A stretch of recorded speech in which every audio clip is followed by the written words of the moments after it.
Comedy Central's World News headquarters in New York. This is The Daily Show.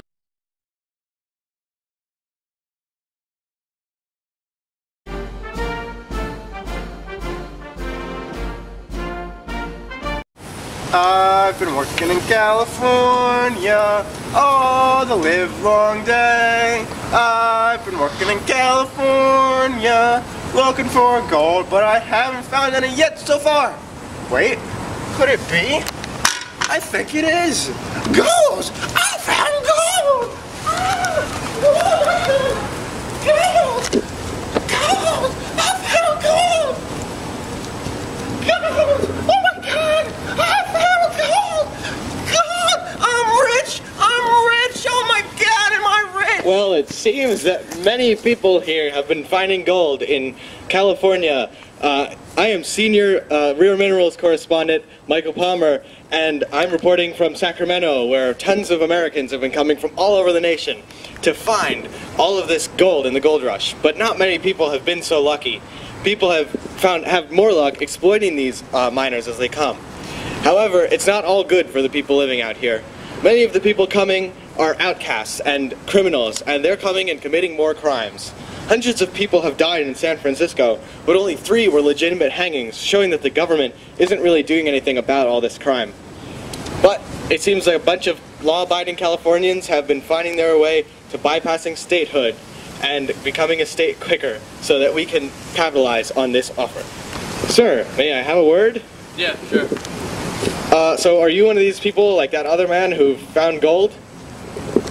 Well, actually, I'm not a prospector. I'm a launderer, and I basically overcharge for laundry. And, like, there was just one time, this couple, they wanted their clothes and they wanted it clean and pressed, and for some wedding, I think it was cousin marrying a cousin.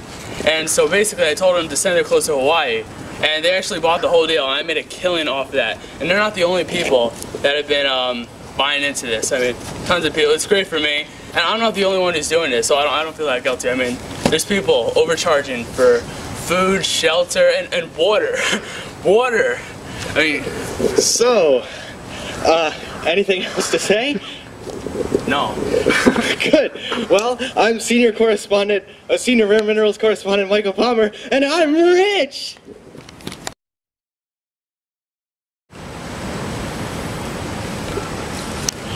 Thank you, Greg. Yeah, I don't think I'm going to be able to fit under this. Here I am in North Carolina looking for this so-called Underground Railroad. It was supposed to come at 11:03 a.m., but it looks like it's late. Ah, here it is now. How'd you get here? This place is supposed to be secret. Well, you know, my train ticket says otherwise. Well, you do know that this Underground Railroad isn't actually a train. It's for transporting escaped slaves through a series of checkpoints all the way to Canada. But it is underground, right? Actually, we're in broad daylight right now. Yeah, I know that, just testing you. Anyway, on to the main stuff. Who are you? Why are you here? Well, I already told you why I'm here. I'm a white abolitionist who believes the current treatment of slaves in the South is harsh. I've taken it upon myself to allow these mistreated blacks to find a fine way to receive freedom, even if I jeopardize myself. How are you dealing with the new law passed in Congress? Well, you mean the Fugitive Slave Act of 1850? Yeah, it threatens us with heavy fines and jail time for helping these slaves, but I think what we're doing is right. Me too. Anyway, I've heard around these parts that someone named Harry Tubboy is famous. I don't know. Do you ever hear of him? I think you're referring to the notorious Harriet Tubman. We call her General Tubman around here because she freed more than 300 slaves in her 19 trips to the South. Yeah, we best be going before we get caught. We could get in big trouble with this Fugitive Slave Act. I understand. Anyway, have fun. I'm off to enjoy some of those world-famous railroad peanuts. What do you think about that, Rich? Yep. Thank you. Signing off, this is Matt, your Chief Railroad Location Analyst. Back to you, Greg.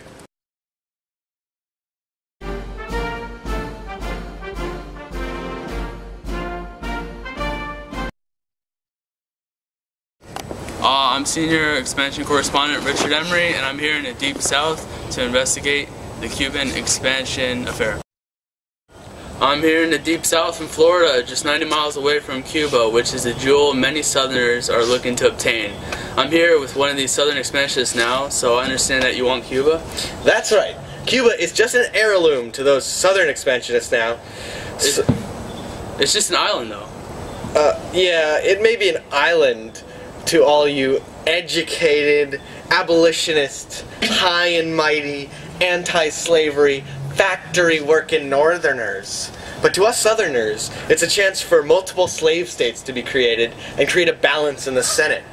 With all those slaves in there, it's a great opportunity for us. Yay, slaves! So how do you plan on obtaining a 43,000 square mile island? Well, overnight, of course.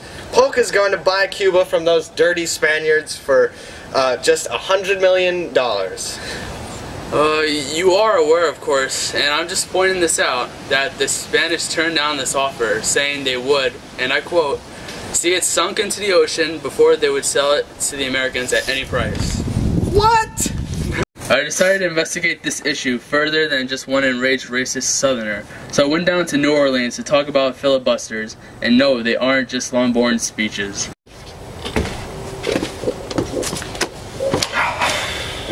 So tell me about these filibusters. You mean the speeches? No, the filibustering expeditions. You know, named after a Spanish word, filibustero, pirates. Oh, those. Yeah, we sent out expeditions of a couple hundred men to attack Cuba. A couple hundred against an island in a colony of Spain? Yep, seemed logical to us too. But you know what? What? We actually lost. We lost. And with that second expedition, those Spaniards killed 50 men from our best families. So we burned down the consulate.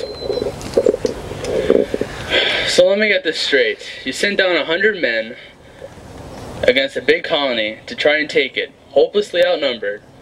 And when they shot back and killed some of your men, I guess you weren't expecting that on, retaliation, you burned down their consulate? Yeah. But you attacked them, and I haven't had it. I need to lie down. After taking some tonic and whiskey, I went to D.C. to talk to a representative from Pierce's administration. Nice to meet you. Nice to meet you. Hey, that's some fine china. And speaking of fine china, how about that Cuba? Let's do this. I need some intelligent conversation. Sure, sure, no problem. I always like to reveal some facts about what truly happened. So what did happen? What came before all those cloak and dagger operations? Right, so the Black Warrior, well, it wasn't a person. The Black Warrior was a ship that the Spanish and Cuba seized in 1854 only on a technicality. This propelled the two nations closer to war, leading to these so-called cloak and dagger operations. What were those exactly? Well, the Secretary of State, William L. Marcy? Yeah, him. He urged the U.S. ministers in, Spain, England, and France? Yeah, very nice. To draw up a plan. They called it the, Ostend Manifesto? Yeah, hey, I actually know this. This plan was for the U.S. to offer $120 million for Cuba. However, if Spain refused, and if Cuba endangered American interests, then they would be justified in declaring war to seize Cuba from Spain. And that's when this plan was leaked to the public, and the North rose up against this, forcing the Pierce administration to drop its scheme from Cuba? Yup. You really don't know much about this, do you? Hey, I'm just an intern. So what did I learn from this? Well, I learned that I hate Cuba, but I hate the Southerners even more. This is Senior Expansion Correspondent Richard Emery, signing off.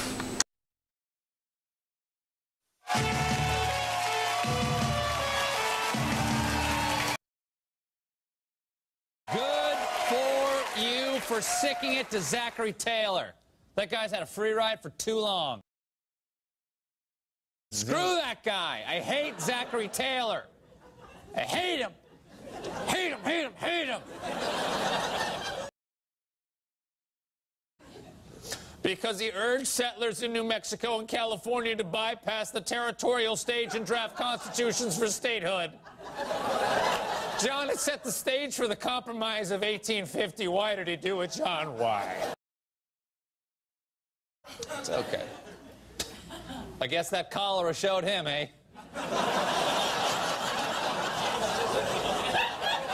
He died of cholera. Too soon?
Worn out places, worn out faces, bright and early for their daily races, going nowhere, going nowhere. Their tears are filling up their glasses, no expression, no expression.